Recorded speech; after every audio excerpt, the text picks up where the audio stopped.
నేను చెప్తున్నా కదా, అక్క అడిగింది ఏమని, మమత ఇట్లా నాకు ఇట్లా ఒక ట్రోల్ వినిపిస్తుంది అంటే, అవునక్క సపోర్ట్ చేస్తున్నారు కదా, అందరు కూడా అదే అనుకుంటారు అక్క అని చెప్పిన. ఓకే, దానికి ఒక తమ్మేలు వేసుకున్నారు. నెక్స్ట్ వాళ్ళిద్దరు రూమ్ లో ఉన్నారు చూసావా అంటే, లేదక్క వాళ్ళు అసలు అలాంటి మాటనే నేను మాట్లాడలేదు ఎక్కడ, నువ్వు కావాలంటే మొత్తం వీడియో మొత్తం వినొచ్చు నువ్వు. సో దానికి ఇంకొకటి, ఫోక్ ఇండస్ట్రీలో ఛాన్సెస్ రావాలంటే పడుకోవాల్సిందే అని చెప్పేసి తమ్మేలు వేసారు. నేనేం చెప్పినా, ఫోక్ ఇండస్ట్రీలో ఒక పాట పాడాలన్నా లేకపోతే ఏదైనా వాళ్ళు చెప్పినట్టు చేస్తేనే మనం ముందుకెళ్ళగలుగుతాం, లేకపోతే మనల్ని తొక్కేస్తారని చెప్పిన. అది వాళ్ళు చెప్పినట్టు చేస్తా అంటే ఏ విధంగా? కొంతమంది కమిట్మెంట్స్ అడుగుతారు, ఓకే, కొంతమంది కమిట్మెంట్స్ అడుగుతారు, కొంతమంది వాళ్ళు ఎట్లా చెప్తే అట్లా వినమంటారు, వాళ్ళ ఇష్టం. ఇంకా అది నా దగ్గర వాడుతున్నామంటే మళ్ళీ వేరే వాళ్ళ దగ్గర పాడొద్దు అంటారు. సో అట్లాంటివి కూడా నడుస్తున్నాయి. అందుకే మట్టి గొంతులన్నీ కూడా మోస్ట్లీ చెప్పాలంటే నల్గొండ నుంచి వచ్చిన మట్టి గొంతులు ఏవైతే ఉన్నాయో చాలా మంది సింగర్స్ ఉన్నారు. ఎగ్జాంపుల్ నేను కూడా. సో అలాంటి మట్టి గొంతులందరికీ ఛాన్సెస్ రావట్లేదంటే కారణం ఇదే. 100% కమిట్మెంట్స్ అడుగుతున్నారు అని చెప్పి జరిగిపోయినారు. చాలా మంది మంచి మంచి సింగర్స్ కూడా తప్పుకున్నారు కొన్నిటికి. సో అందుకని నేను ఆ మాట అన్న తప్ప నేను పడుకోవాల్సిందే అనే మాట ఎక్కడ అనలేదు. నన్ను అనవసరంగా కాంట్రవర్సీ చేయదు. ఓకే, కమిట్మెంట్స్ అంటున్నావు కాబట్టి. సో నిన్ను ఎవరైనా అడిగారా? నన్ను ఎవరు అడగలేదు, ఎందుకంటే నేను ముఖం మీద మాట్లాడేస్తా ఏదైనా. వేరే వాళ్ళని అడిగేది నువ్వు విన్నావు? వినలేదు, నాకు ఒకళ్ళు చెప్పిరు, చెప్తే నేను చెప్పిన మాటలు నమ్ముతావు? చెప్పిన మాటలు నమ్మడం కాదు, వాళ్ళు ప్రూఫ్ కూడా చూపించిరు. నేను అన్నాను ఇలాంటివి నడుస్తూ ఉంటే అది కామన్ నానా అని చెప్పేసి. వాళ్ళు ఏం ప్రూఫ్ చూపించారు? ఇట్లా మాట్లాడింది అక్క ఫోన్ లో నాతో అని చెప్పేసి కూడా నాకు చూపించిరు. చూపిస్తే నేను చెప్పిన, ఏం కన్నా ఇవన్నీ కామన్ రా ఇక్కడ, నీకేమనిపించింది అట్లా అనేసాయి నువ్వు. నోటి మీకు అసలు బుద్ధుందా ఇంత కూడా, ఒక అమ్మాయిని ఇట్లా నేను మాట్లాడేదని మీరు ఇష్టం వచ్చినట్టు తిట్టొచ్చు. ఓకే, సో మీరే అంటున్నారు ఫోక్ ఇండస్ట్రీలో కామన్ అని చెప్పి, మీ నోటి నుంచే అంటున్నారు. సో నీకు అన్నం పెట్టింది ఫోక్ ఇండస్ట్రీ. అవును, అలాంటి ఫోక్ ఇండస్ట్రీ పైన తెలుసా, ఒకప్పుడు లేవు అవి, ఇప్పుడు నడుస్తున్నాయి అవి. చాలా మందికి ఇప్పుడు అవకాశాలు రావాలంటే వాళ్ళు చెప్పినట్టు వినాలి అంతే. ఇంకా ఇందులోనే కాదు, సినిమా ఇండస్ట్రీలో కూడా ఉంది ఇది. క్యాస్ట్ కోచింగ్ అని చెప్పేసి పెడుతున్నారు. ఎందుకు? అది మేము విన్నాము. ఫోక్ అంటే ఫోక్ లో కూడా నడుస్తుంది. ఇప్పుడు మొన్నటిదాకా కూడా చిన్న ఒక కేసు కూడా అయింది, చూసావు కదా. మంచి ఛాన్స్ అంటే మంచి ఛాన్స్ ఇచ్చి ఒక డెవలప్ చేసిన తర్వాత మరి వాళ్ళకి ఏమైందని కేసు పెట్టారు. ఏదో డబ్బుల దగ్గర వచ్చిందో లేకపోతే ఛానల్ దగ్గర వచ్చిందో ఎక్కడో వచ్చింది. ఆయనకు ఆల్రెడీ మ్యారీడ్ అయింది, అయినా కానీ తను సపోర్ట్ చేశారు. అయినా ఆ అమ్మాయి కేసు పెట్టిందంటే ఎక్కడో జరిగింది కదా తప్పు. సో అలాంటివి కూడా ఇక్కడ నడుస్తున్నాయి, ప్రెసెంట్ నడుస్తున్నాయి అంటాం. ఓకే, సో ఒక ఛానల్లో, ఆ ఛానల్ పేరు నేను మెన్షన్ చేయలేను. సో ఆ ఛానల్లో పర్ మంత్ కానీ వీక్లీ కానీ ట్వైస్ ఎప్పుడో మీ వీడియోస్ బాగా వస్తున్నాయి. అందులో రావడమే బంద్ అయింది మొత్తానికి, మీ సాంగ్స్ మొత్తానికి బంద్ అయినాయి ఛానల్లో. రీజన్ తెలుసుకోవచ్చా? రీజన్ అంటే యాక్చువల్లీ నేను పెట్టించింది నేనే, ఆ ఛానల్ వాళ్ళకి పరిచయం చేసింది నేనే, అన్నీ చేసింది నేనే. కానీ అక్కడ ఏం జరిగిందో ఏమో నాకు నిజంగా తెలీదు. తెలిసిన రోజైతే నేను పక్కా చెప్తున్నా, మీడియా ద్వారా బయట పెడతా. సో వాళ్ళు ఏమనుకున్నారో ఏమో తెలీదు. నేను ఒక పాట పాడిన తర్వాత ఇంకో అమ్మాయికి ఛాన్స్ ఇప్పించా. ఆ అమ్మాయి పాట పాడింది, ఆ అమ్మాయి గొంతు కూడా బాగుంటది, కాదని నేను అనను. సో ఆ అమ్మాయికి ఒక ఛాన్స్ ఇప్పించా. ఆ తర్వాత 2-3 సాంగ్స్ నేనే పాడాలి, కానీ అవి నాకు సూట్ కావు, అసలు అమ్మాయి పాడలేదని చెప్పేసి నన్ను ఎగతాళి చేసిన వాళ్ళకి ప్రతి ఒక్కరికి చెప్తున్నా. నెక్స్ట్ నేను పాడబోయే సాంగ్స్ అన్ని కూడా ఒక రేంజ్ లో ఉంటాయి. నెక్స్ట్ పక్కా. ఎందుకంటే వాళ్ళు ఎవరినైతే తొక్కాలని చూసి, నిజం చెప్పాలంటే చాలా మందిని తొక్కేశారు అట్లా. పాటలు పాడకుండా చాలా మందిని తొక్కేసి వాళ్ళకి అవసరం ఉన్న వాళ్ళని, అంటే వాళ్ళకి తెలిసిన వాళ్ళతో కూడా పాటలు పాడించారు. సో వాళ్ళు ఎవరో కూడా వాళ్ళకందరికి తెలిసిపోతుంది, మాట్లాడుతుంటేనే అర్థమైపోతుంది వాళ్ళు ఎవరనేది. సో వాళ్ళకి కూడా కొట్టినట్టే మాట్లాడాలి, వీళ్ళకి నార్మల్ గా మాట్లాడితే కుదరదు. సో కొట్టినట్టే వాళ్ళు కూడా ఏదో ఒక రోజు నాలాగానే ఇట్లా మాట్లాడే స్థాయికి వస్తారు పక్కా. సో వాళ్ళకి కూడా పతనం అనేది స్టార్ట్ అవుతుంది, ఆల్మోస్ట్ అయింది కూడా. కొంతమందికి అయ్యింది, ఇంకా కొంతమందికి అయ్యేది స్టార్ట్ ఉంది. ఈ మధ్యలో బాగా చూస్తున్నాం మన ఫోక్ లా కేసులు పెట్టడం గానీ, మిస్బిహేవ్ గానీ, సో ఇట్లా అంటూ కూడా. సో మొన్నటి దాకా ఒక ఇష్యూ చూసాం. సో దాని తర్వాత కూడా జనాలలో ఇప్పటిదాకా లైక్ మీరు చెప్పిన పేరే జాను, ఇలా బాగా తెరపైకి వస్తున్నాయి. ముఖ్యంగా ఫోక్ ఇండస్ట్రీ ఎందుకు టార్గెట్ అయిందంటే ఏం చెప్తారు మీరు? ఎందుకంటే గత ఎన్ని ఇయర్స్ నుంచి ఉన్నారు ఫోక్ లో మీరు? 5 years నుంచి. గత 5 years నుంచి ఫోక్ ఇండస్ట్రీలో ఉన్నారు కాబట్టి ఎందుకు ఫోక్ లో ఇలాంటివి వస్తున్నాయి? ఎందుకంటే ఫోక్ అంటే మట్టిలో మాణిక్యాలు అంటారు. సో హార్ట్ అదొక ఆర్ట్ అని కూడా చెప్పుకోవచ్చు. అలాంటి ఒక ఆర్ట్ లో నుంచి ఎందుకు ఇలాంటివి బాగా స్ప్రెడ్ అవుతున్నాయి ఈ మధ్యలో అంటే మీరేం చెప్తారు? యాక్చువల్లీ కొంతమందికి టాలెంట్ ఉన్న వాళ్ళు పాటలు పాడుతున్నారు, కొంతమందికి టాలెంట్ లేకుండా అలాంటి పనులు చేసే వాళ్ళు చాలా మంది పాటలు పాడుతున్నారు. నేను అందరు చెడ్డోళ్ళని అనను, అందరు మంచోళ్ళని అనను, ఎక్కడైనా ఇదే మాట చెప్తా. కొంతమంది అవసరాల కోసం పాడుతున్నారు, కొంతమంది ఏమంటారు వాళ్ళది వాళ్ళు నిరూపించుకోవడానికి పాడుతున్నారు.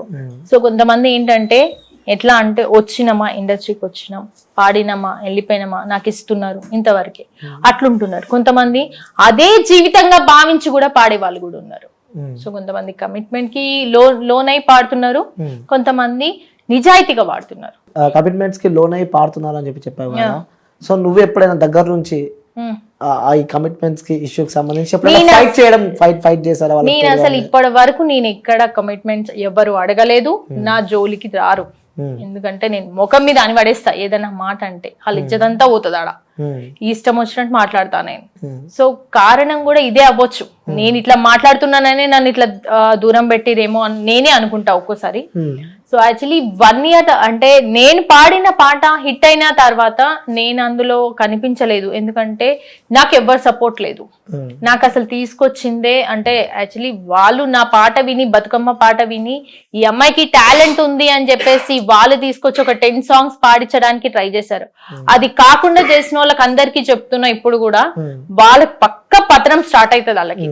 సో ఆ 10 పాటలు నేనే పాడాల్సింది, కానీ వాళ్ళని మైండ్ అంతా డైవర్ట్ చేసి వాళ్ళకి ఇలా చేసుకుంటే మీకు ఇలా వస్తుంది, మీరు ఇంత ఖర్చు పెడుతున్నారు, ఇది చెప్పి అది చెప్పి ఇది చెప్పి మొత్తానికి వాళ్ళ మైండ్ డైవర్ట్ చేసి, ఎందుకు వాళ్ళకి ఏమవసరం మిమ్మల్ని టార్గెట్ చేయాల్సిన అవసరం? అంటే పాటలు వాళ్ళు రాస్తారు, వాళ్ళే రాస్తారు, వాళ్ళే మ్యూజిక్లు చేస్తారు. సో వాళ్ళకే కదా ఇంపార్టెంట్ ఉంటది.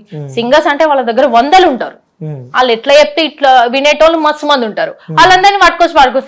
ఈమెందుకు, ఈమె అవసరం లేదు, ఈమె ఉన్నదంటే మినిమం ఒక సాంగ్ అనే పాడాలి ఈమెకి అని చెప్పేసి అట్లా ఆలోచించి నేను పాడిన పాటలు కాదు కాదు కాదు కాదు అనుకుంటా వాళ్ళకి తెలిసిన వాళ్ళని తీసుకొచ్చి పాటలు పాడించారు వాళ్ళు. సో అట్లా నేను వాళ్ళని బ్యాడ్ అనట్లేదు, నాదే తప్పు. ఎందుకంటే నేను అనుకున్నా కదా వాళ్ళని, అందుకే నన్ను దూరం చేసారు. చూస్తుంటే ఏమనిపిస్తూ ఉంటుంది, ఎందుకంటే ఆ ఫోక్ ఇండస్ట్రీలో కొన్ని సందర్భాలు కూడా ఉంటాయి. సో దగ్గర దాకా అవకాశాలు వచ్చి కోల్పోయిన సందర్భాలు కూడా ఉన్నాయి.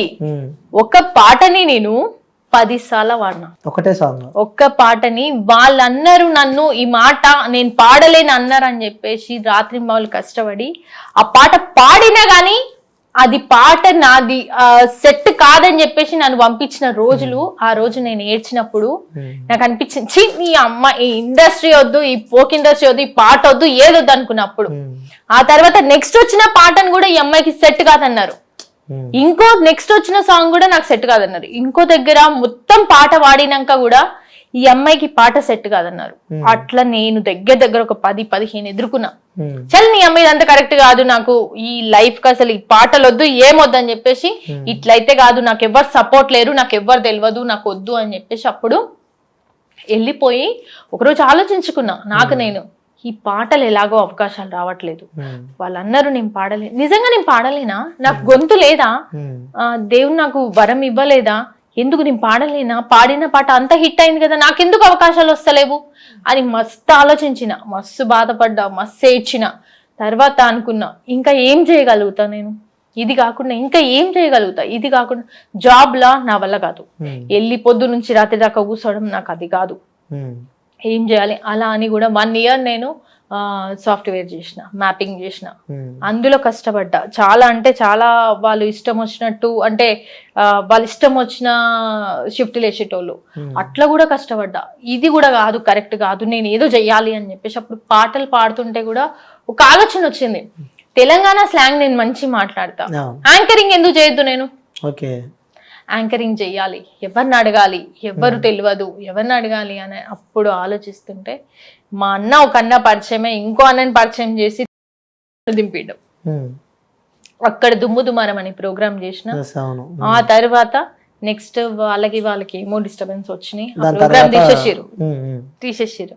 ఆ తర్వాత ఏం చేయాలి, నాకు ఎవ్వరూ తెలియదు, ఎటు పోవాలి, ఈ ప్రోగ్రామ్ అయిపోయింది, 1 year వేస్ట్, ఏం చేయాలో తెలియట్లేదు.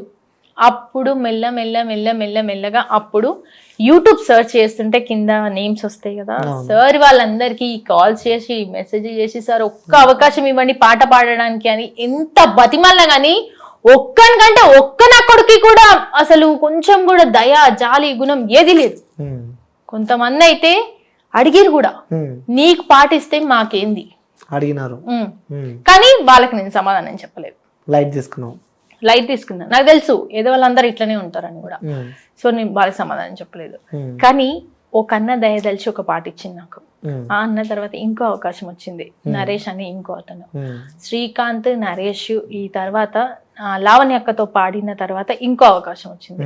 అట్లా పాడిన తర్వాత ఒక దగ్గర పాట మొత్తం పాడినాక ఈ అమ్మాయికి పాట సూట్ కాదని చెప్పేసి నన్ను స్టూడియోలో పాడిన తర్వాత బయటికి వచ్చినాక ఈ అమ్మాయికి పాట సూట్ కాలేదు, మా మర్దలైతే పాడుతుంది బాగా అని చెప్పేసి అక్కడ ఆ పాట పాడించుకున్నారు. అయినా నేనేం అనలేదు, ఎందుకంటే నాకు ఇవి కామన్ అయిపోయినాయి, అర్థమైపోయింది నాకు. లేదు ఇది కరెక్ట్ కాదు, మనకేది సూట్ అవుతుందో పాట అదే వాడాలి, ఏది వాడితే అది వాడొద్దు అని చెప్పేసి అప్పుడు కూడా అనుకున్నా. అప్పటి నుంచి ఎవరిని ఏం అవకాశాలు అడగలేదు. నేను ఇంటర్వ్యూస్ చేయడం లోనే స్టార్ట్ చేసిన.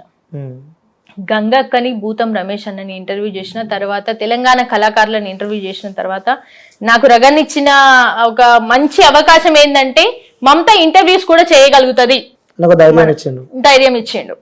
ఈ అమ్మాయి ఈ ఇంటర్వ్యూస్ కూడా చేయగలుగుతుంది, ఇట్లా కూడా మాట్లాడగలుగుతుంది. ఆయన ఇంటర్వ్యూస్ ఇచ్చిన తర్వాతనే సరే నాకు ఎట్లాగో ఛానల్స్ తెలియదు, ఎక్కడెక్కడో తిరగాలి, ఎవ్వరూ తెలియదు, అవి ఎట్లొచ్చినాయి అవకాశాలు వచ్చినాయి. అలా కొన్ని ఛానల్స్లలో చేసిన, కొన్ని ఛానల్స్లలో చేసినాక కూడా రూపాయి ఇవ్వలేదు.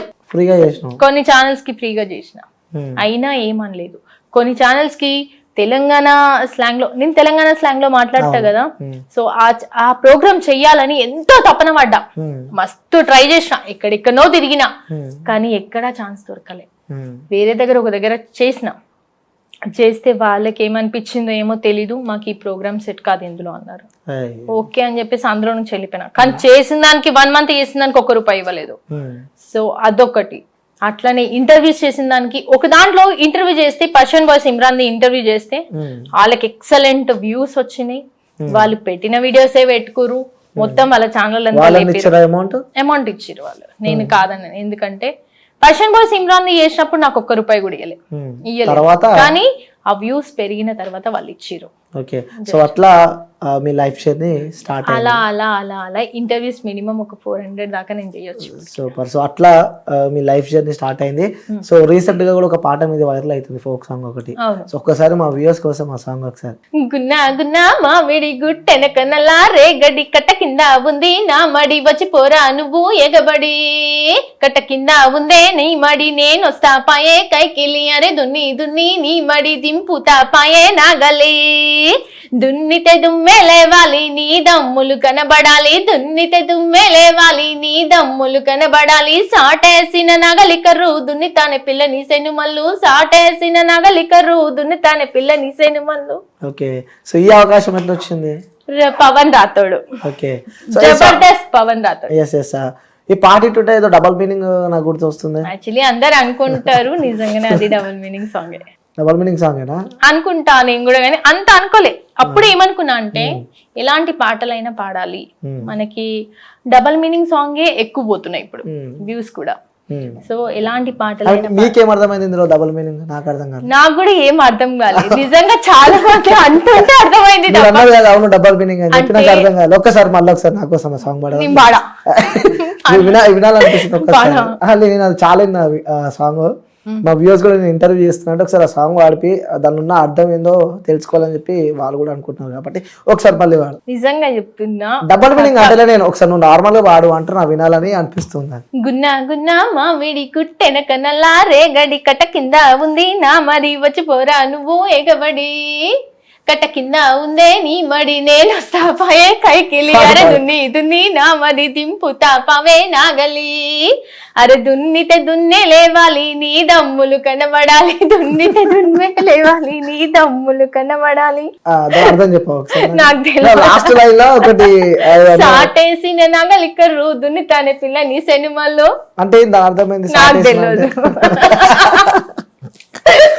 దున్నితే దుమ్ము లేవాలి, దున్నితే దుమ్మే లేవాలి, నీ దమ్ములు కనబడాలి. అందులో దున్నితే దమ్ము ఏముంది నాకు అర్థం కాలే. నాకు తెలీదు అసలు ఈ పాట గురించి. నార్మల్ అది పొలం గురించి, డబుల్ మీనింగ్. పొలంని దున్నాలంటే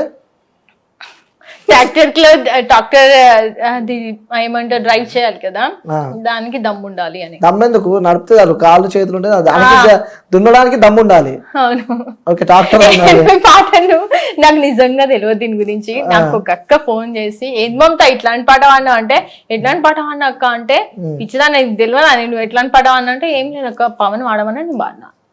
అది మళ్ళీ ఎవరెవరు తెలుసా, నేను జబర్దస్త్ జీవన్ నేను ఇద్దరం పాడినాం ఆ పాట. అవునవును. సో నీకైతే ఏం అర్థం కాలేదు అందులో, నార్మల్ గా వాడినా, డబుల్ మీనింగ్ అసలు అందులో ఏం లేదు. అందులో ఇంకొన్ని లిరిక్స్ పాడారు లేదు, నాకు తెలీదు. అది అయిపోయింది, ఇంకా కొంచెం లిరిక్స్ ఉంటాయి కదా అందులో, మెయిన్ లిరిక్స్ అది ఒకసారి పాడారు. నాకు అంతా గుర్తులేదు. పాట ప్రారంభించే మమత పాట పాడడానికి సిగ్గుపడుతుంది. మరి ఆ పాట కాకుండా ఇంకో పాట పాడమని పాట, ఎందుకు అదే పాట ఎందుకు, పాట ఫుల్ వైరల్ అవుతుంది ఇప్పుడు. అంటే పాటకు అన్యాయం చేస్తున్నావు నువ్వు ఇప్పుడు. లేదు, పాటకు న్యాయం చేస్తున్నావు అన్యాయం చేస్తున్నావు ఇప్పుడు నాకు. మరి పాడు, మరి పాడకుంటే పాట మీకే నచ్చదు అన్నట్టు అర్థం. అర్థమైందా? ఒకవేళ నువ్వు పాట పాడకుంటే దానికి అన్యాయం చేసినట్టు అవుతుంది. ఇష్టం లేని పాట నువ్వే వాడినట్టు అవుతుంది, జనాలు కూడా వినరు. ఇప్పటి నుంచి వ్యూయర్షిప్ కూడా అయిపోతుంది ఆ పాట ఇష్టం. మరి పాడు మరి ఒకసారి ఆ సాంగ్ అయిపోయింది. లేదు నిజం చెప్పు, ప్రామిస్ నేను అబద్ధం చెప్పను. సరే ఇంకొక సాంగ్ వాడు మంచిగా. ఏం సాంగ్ వాడాలి? ఇన్ని 5 years నుంచి నువ్వు ఫోక్ ఇండస్ట్రీలో ఉన్నావు కాబట్టి, సో ఇందులో నీకు ఇష్టమైన సాంగ్, ఫేవరెట్ సాంగ్, మరి దున్నితే అవి కాకుండా. యాక్చువల్లీ నేను చెప్పాను కదా, నాకు బాగా పేరు తెచ్చిన పాట నివృత్తి వైబ్స్ లో ఉంటది. సో చాలా ఫేమస్ ఆ పాట, దగ్గర 9 millions కి దగ్గరకు వచ్చింది. అది విత్ ఇన్ 4 days లో 1 million పోయింది సాంగ్.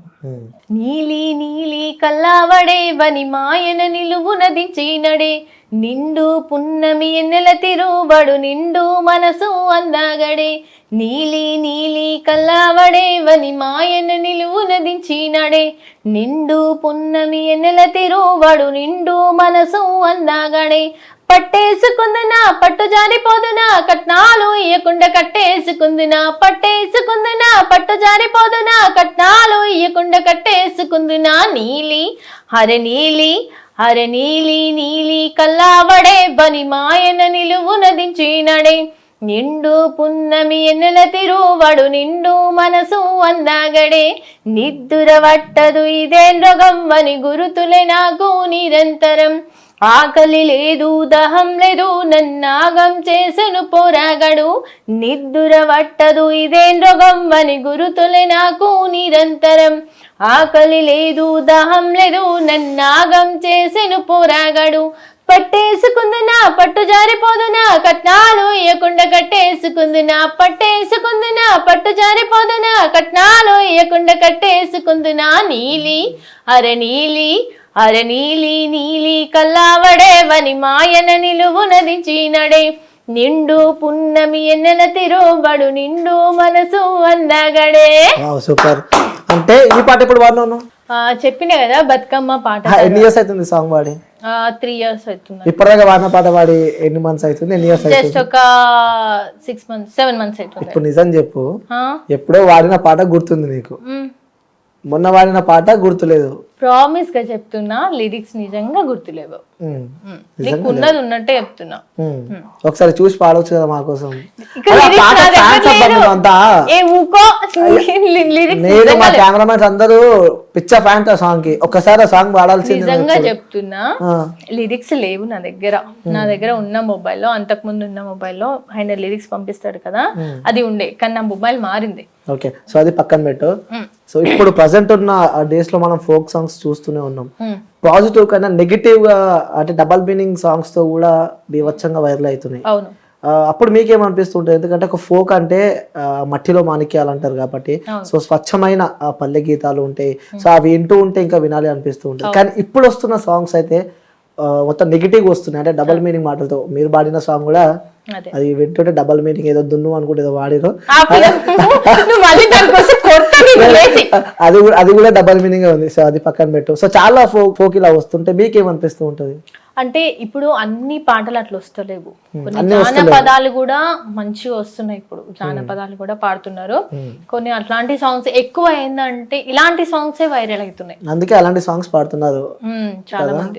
ఇలా నెగిటివ్ ఉన్న సాంగ్స్ లో నీకు బాగా నచ్చిన సాంగ్ ఏది ఉంది? నాకు నెగిటివ్ లో ఉన్న సాంగ్స్ ఏవి నచ్చవు నాకు, కానీ పాడతావు. పాడతా. నేను యాక్చువల్లీ పవన్ కి కూడా నేను ఫస్ట్ అడిగిన ఈ పాటలో ఏమైనా నెగిటివ్ ఉందా అంటే ఏం లేదురా, ఇది మొత్తం ఆ పాట నెగిటివ్ ఏం లేదు, ఆ పాట ఉన్నదే పాజిటివ్ గా, ఎవరు ఎట్లా ఆలోచించుకుంటే అట్లా ఉన్నది అంతే. మళ్ళా నువ్వు మాత్రం పాజిటివ్ గా ఆలోచించుకున్నావు. నేనైతే నిజంగా చెప్తున్నా, పాట గురించి ఏం ఆలోచించలేదు నేను. లిరిక్స్ వచ్చినాయి, విత్ ఇన్ 1 day లోనే పాడేసిన పాట. సో నేను అట్లా ఏం అనుకోలేదు. ఓకే, సో నువ్వు ఫోక్ సింగర్ కాబట్టి నేను ఒక పాట చెప్తా, పాట పాడతావా? ఏం పాట? నేను పాట చెప్తా అంటే చెప్పు. అది మధ్యలో బాగా వైరల్ అవుతుంది, జామ పండు అనుకుంటా. నాకు రాదా పాట, నేను పాడా. తెలుసా పాట? తెలుసా నీకు ఆ పాట? తెలుసు. వచ్చా? రాదు. బిట్టు వేసిన డాన్స్, బిట్టు వేసింది డాన్స్. నీ ఫ్రెండ్ ఏనా అమ్మాయి? లేదు, వీళ్ళు ఎవ్వరు ఏం తెలియదు అబ్బా ఎక్కువ. ఒకసారి ఆ పాట పాడవు. నాకు రాదు, నిజంగా రాదు. నువ్వు ఏమన్నా అనుకో, రాదు నిజంగా రాదు. అనిల్ వస్తే పాడతా. ఇంకో సాంగ్ కూడా ఎలక్ట్రీషియన్ అని చెప్పి ఎలుగుతలేదు నా బల్బ్ అని చెప్పి లేదు, రాదు నాకు. రావు. సరే, ఏదైనా మంచి పాజిటివ్ గా పాడతాను. సితరాల మనసు నాది, సిన్నగా పోతుంటావో చూడకపోతుంటావో, ఇంట్లో చిన్నదాన్ని నేను సితరాల దాన్ని సిన్నలు చూపిస్తావో. సితరాల మనసు నాది, సిన్నగా పోతుంటావో చూడకపోతుంటావో, ఇంట్లో చిన్నదాన్ని నేను సితరాల దాన్ని సిన్నలు చూపిస్తావో. ఓ పిల్లగ వెంకటేష్ చూడకపోతుంటావో కానకపోతుంటావో, నా పిల్లగ వెంకటేష్ చూడకపోతుంటావో కానకపోతుంటావో. Okay, super. సో ఇంకొకటి సూటిగా అడుగుతా క్వశ్చన్ ఇది. అంటే నువ్వు ఇంటర్వ్యూకి వచ్చే ముందు నీ గురించి నేను ఎంక్వైరీ చేసిన అనమాట. సో బాసాని మమతకి ఫుల్ యాటిట్యూడ్, ఫుల్ బలుపు, మామూలు ఉండదు అని చెప్పి కూడా అంటున్నారు కొంతమంది. నాకు యాటిట్యూడ్, బలుపు నీకు అనిపిస్తుందా? నన్ను అట్లా చూస్తే చూసిందే ఇప్పుడు నిన్ను. సరే, జడ్జ్ చేయలేను కదా నేను. సరే, ఎవరన్నా నీతోటి? అది నేను చెప్పలేను కదా. సో తెలుసుకున్నాక ఇంటర్వ్యూ పిలిచిన. లేదు, రాంగ్ అది. నేను ఎవరి దగ్గర యాటిట్యూడ్ చూపియను, ఎవరి దగ్గర బలుపు. అందుకోసం అవకాశాలు పొడగొట్టుకుంటుంది. లేదు,